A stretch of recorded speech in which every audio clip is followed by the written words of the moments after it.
I have a whole bunch of puzzles I need to put away, and I also have a whole bunch of questions that you guys have asked me, so we're going to do a little Q&A video as I put these things away, and I'm excited that you are here. We must be close to the halfway point right now, right?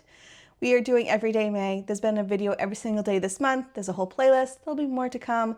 Make sure to subscribe, but let's just get into the questions.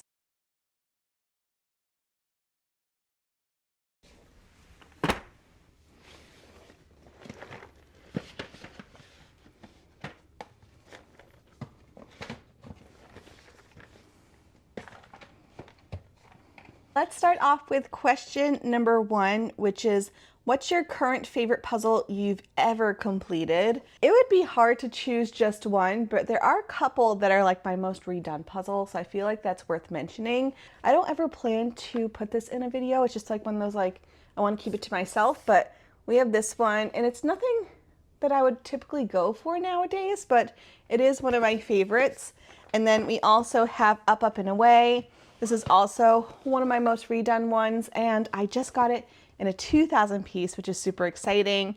And then I have several others in my collection, like Santorini Sunset and a few others, but those are like my go-to puzzles when I really want to puzzle, don't know what I want to do, maybe I only have a little bit of time.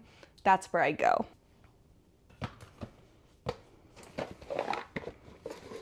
Next question is, do you have a wish list puzzle you haven't got your hands on yet? And I do want to do a new wish list puzzle video soon. I try to do them like once a year. And there's a few that I haven't bought yet. One is from Pin 2, and it's a 4,800 piece puzzle. Their 4,800 piece puzzles are really cool because they break them up into like a whole bunch of different sections, and then at the end you have a full image. And it's one called, I think, Window Nook or something like that. I'll put it on the screen. That is one that I've been eyeing for some time, but it is pricey, so I'm kind of like waiting for the right moment, or maybe if I had an Amazon gift card, I'd pick it up. Also, I have the Alchemist collection from Ebu that I've been eyeing for years, and I don't know what it is that's making me not buy them, but I have been wanting them for ages. Like every time I see them, I'm like, ooh, I want those. And there's some newer brands that I've been eyeing out recently, but I don't know of all of them at the top of my head, so I'll just put the few that I mentioned down below if you're interested in them, and I do want to do an updated like wish list video soon.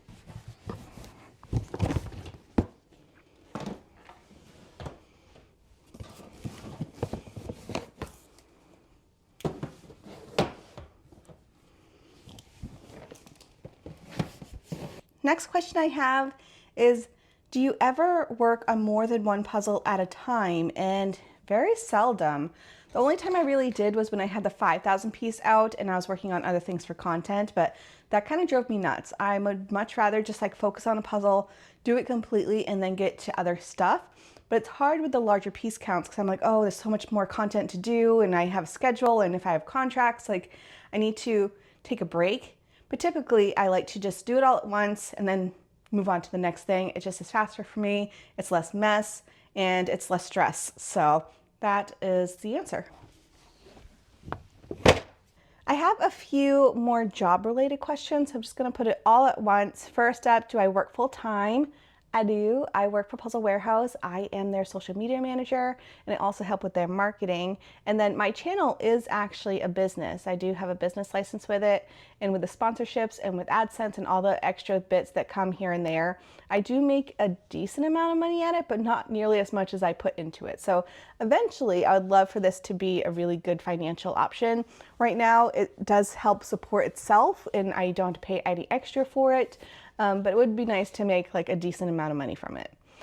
We also have, do you feel like there was a pivotal moment in your puzzle creator career that launched your career? And we are getting up until that like 1 year mark, and that was when my video went viral over on Instagram. It was the Hue wormhole puzzle from Antelope. The reel took me literally 30 seconds to put up, and it got 54 and something million views, which is crazy. So I do have a decent amount of following on Instagram. My YouTube is definitely growing currently, which is really nice, but it's still a very small channel. But that was definitely where the moment happened, was last May, and we are getting up on that 1 year mark.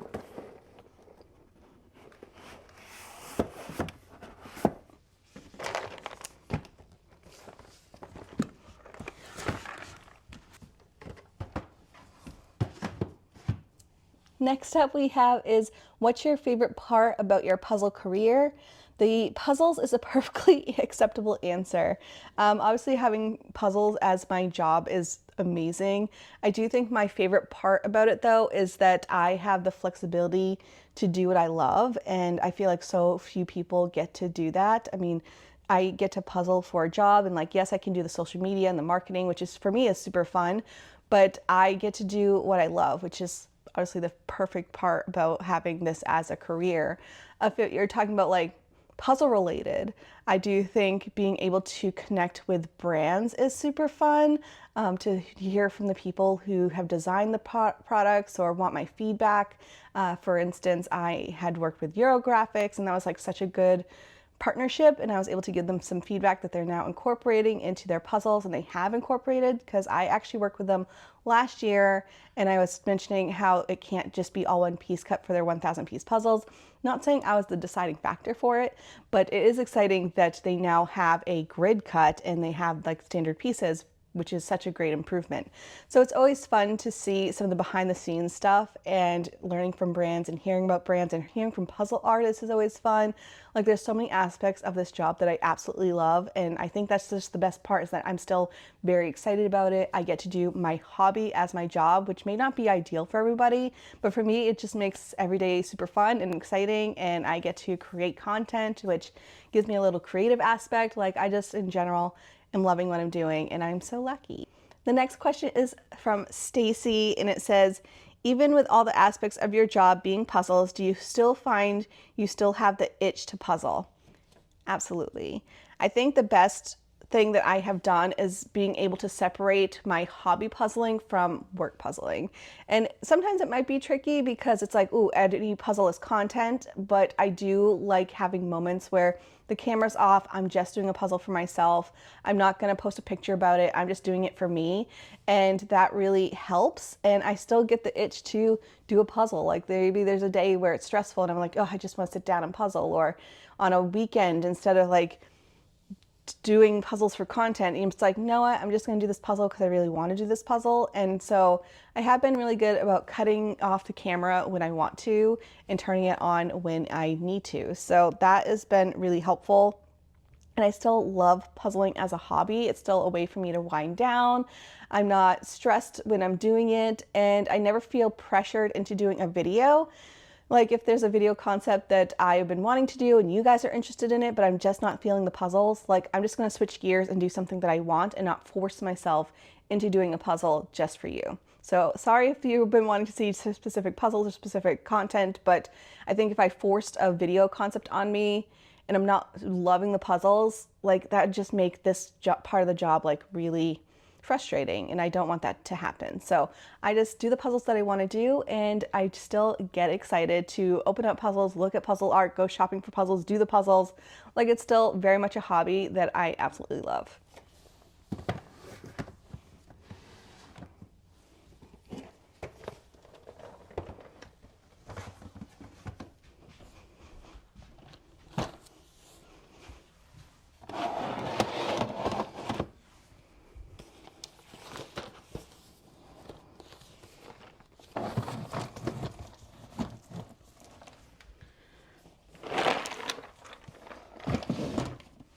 Next up we have is, do you find it hard to pull yourself back and slow down when puzzling with others? Depends who it's with. Like, if it's with my puzzle friends, no, because we all puzzle, we all want to do it. Sometimes I'll pull back if I realize someone else is doing like a section and I was grabbing pieces for it, I might just like hand them to them, you know. But so if I'm puzzling with puzzle friends, typically not. If I'm puzzling with non-puzzle friends, like my parents, which my mom does puzzle, but I'm definitely like more of a speedier puzzler than she is, or if I'm puzzling with Dave, Dave gets very protective of his pieces. So I do puzzle just differently with them. Not necessarily I'm slowing down because to give them like more time, but merely it's just because the whole aspect is different. Like, we're puzzling casually, we're having conversation, we're having tea. So in general, the puzzling is slower, and I'm not really focused on like getting it done as fast as possible, not puzzling for content. Usually it's just puzzling for fun. And so I don't typically slow down on purpose, but maybe. Sometimes with Dave I do slow down on purpose because, again, he gets protective of his pieces or his section. And someone also asked, has Dave found a bit more of a love for puzzling? And I don't think so. We have done a few puzzles recently and it is fun, but I don't think he loves puzzling. I think it's more just we like hanging out together. We tried to have Sunday Fun Day a priority. That's something that we really wanted to focus on this year. So Sundays is our day to hang out together, and we may go for a bike ride. We may cook a meal together. We may watch a movie together, and I'll do some things that are his hobbies, like doing a video game, and then he'll participate in some of my hobbies, which is puzzling. So I feel like we've just been prioritizing time with each other. So I think he really puzzles just to do something with me that I enjoy versus doing it because he loves puzzling. So, and I'm the same way when it comes to like video games or board games, or maybe doing something that he's really interested in. Like maybe I'm not a huge fan of playing them, but I will because it's something that we like to do together. So hope that makes sense. We do also have a few other Dave questions. Let's just go over them real quick. We have, where is your favorite place that you and your husband have lived? If you are new here, we have moved quite a bit for his job. And I think our favorite place that we miss the most, aside from being with family in Maine, is our house in Temecula. We loved that place. It was such a nice first house. You know, it was nice and small. It had solar, which was great. It was in a beautiful area. It was in wine country. We had a lot of close friends there. Like, we do truly miss living in California. I'm not saying we regret moving to Washington, but it was such a fast decision and we do really miss there. And it was our favorite place that we've lived. Also, it's close to Disneyland. So there's that. So even if you maybe don't have time to do a vacation, you could always take like a weekend day and go up to Disneyland. And so it's just like in between both San Diego and LA, there's always something to do. The weather was always beautiful. It was just like, it was such a good place to live. So that is the answer. And then someone also asked, will you have to move for Dave's new job? Currently, no. It is in a very similar field and it's just a different contractor than where he was before. Maybe eventually in like 3 to 5 years, possibly we'll move somewhere. But right now we are here in Washington. Maybe eventually we'll go to Virginia or Maine or San Diego. So it's in the same ports that we would have been to with this old job. But right now we are here for at least a few more years. And yeah, that's great. We don't have to move and pack up boxes.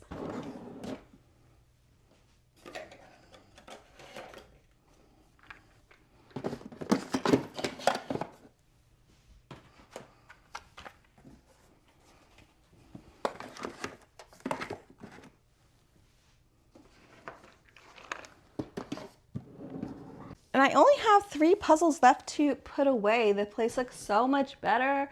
But these are ones that actually are coming with us, so I can't put them away. They're going into our suitcase. But let's go over the last few questions. We have, what do you most enjoy doing while puzzling? Do you listen to a podcast, watch TV, or listen to music? Really just depends on the day. Sometimes I just sit there like a serial killer and just listen to nothing, which Dave always finds really weird, but maybe it's because I started filming and then just got lost in the puzzle and like never turned anything on. But I'll sit there for like hours with like silence, and Dave always thinks it's like super weird. But typically I listen to any of those options. Maybe I'm into a show, maybe I'm into an audiobook. I often listen to, not typically podcasts actually. I would say it's mostly audiobook or watching TV, either of those options. That TV there is awesome. I also am a huge YouTube watcher, not necessarily puzzle content, like I don't actually watch about puzzle content, mostly because it is dangerous for me. I will have a huge giant wish list. So for me, I typically watch like lifestyle content or tiny house content. Like I still want to do van life. I watch a ton of van lifers. So I would say watching TV, listening to audiobooks is my go-to. We also have, do you have other hobbies other than puzzling? I've answered this one before, and I will say my current go-to hobby is playing the keyboard. If you go over on Patreon, I do actually share me playing it a couple times. And I wouldn't say I'm like a big piano player, but I do play every single day, and that's like my go-to hobby. Dave and I also are really big into biking right now, so those are like my 2 go-to hobbies. Lots of other hobbies as well. I always say my hobby is accumulating hobbies and like trying something different. And then we have one last question, which is a great segue into what I want to do next, which is have a cup of tea. And it's asking, what's my favorite tea at the moment? So let me go grab it and start the kettle. So I use Tea Box, which is an India-based brand, and they work directly with the farmers.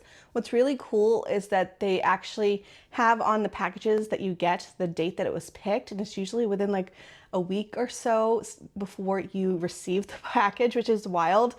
So everything is super fresh, no middlemen. You're pretty much just like buying directly from the farmers, and I've been liking them. They have really good sampler kits that are really good pricing. If you are a tea drinker, I usually buy them maybe like once a year, and it lasts me like the whole entire year. So if you're a coffee drinker thinking spending $100 on tea is a lot, just think there's a whole year's worth of tea, which is awesome. The two that I'm loving, I'm realizing I'm really loving because these are the last ones. I really enjoy this one. It's the Kashmir Kawa Saffron Green Tea. It is delicious. It feels fancy. It's not super florally. It just has like a really good flavor. I really like this one a lot. It's like, I can't even describe it. It's like takes sugar or honey really well, where it gets a little bit slightly sweet, but doesn't get like that bitter taste. I really like this one. If you have been trying to find a green tea without the bitterness, this is the one. And then I also almost added this one here. This one is the turmeric ginger tulsi green tea. This one doesn't taste too much like turmeric. You definitely taste hint of ginger. This has been our go-to when we have more of an upset stomach, and it really does work. Both Dave and I really love this one, and I can drink this one without sugar or honey, and it's delicious. So those are my two go-tos if you are interested. I'll link what I can about them down below, but they have some really great loose leaves. These ones are in tea bags, and again, they have samplers. I talked about them over on Instagram and Instagram stories, and that is like the most popular Instagram story set that I've ever done in my life. So I often get asked what my favorite teas are at the moment, and it is these guys. So I'll link them down below. But that is it from me today. I hope you enjoyed this nice little Q&A video. If you have more questions, feel free to leave them in the comments. I can answer them next time. But that's it for me. Thank you all so much for tuning in, and I'll see you guys all tomorrow. Bye guys.